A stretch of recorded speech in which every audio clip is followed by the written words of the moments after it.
Avec ces ressources propres, on va s'assurer que ce ne sont pas les citoyens qui vont rembourser pour la relance. On a besoin d'un budget à l'auteur des besoins, des défis qu'on a à ce moment.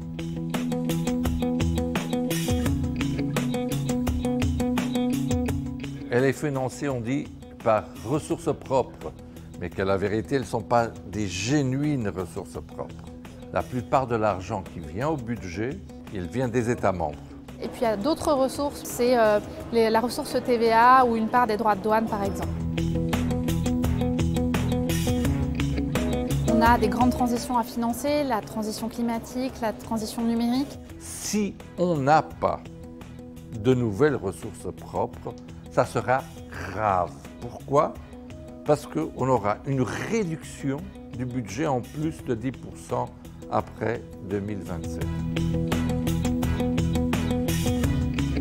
Nous, on veut des recettes, des ressources propres suffisantes de façon à ne pas couper l'Erasmus+, les programmes de recherche, la défense, les programmes de protection civile, la politique de cohésion, l'agriculture. Ces ressources propres, elles viennent ramener de la justice fiscale et sociale. C'est la révision du marché carbone, c'est le fameux mécanisme d'ajustement carbone aux frontières, c'est la taxation, des recettes issues de la taxation des grandes multinationales.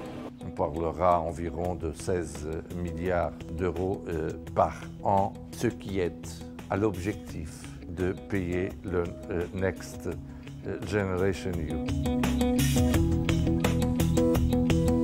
Quand on a lancé le programme Next Generation, c'est-à-dire un plan de relance pour faire face aux conséquences de la crise sanitaire, on a pris l'engagement collectivement que ce ne sont pas les citoyens qui allaient rembourser, mais les acteurs qui ne paient pas leur juste part d'impôt aujourd'hui, les entreprises qui polluent.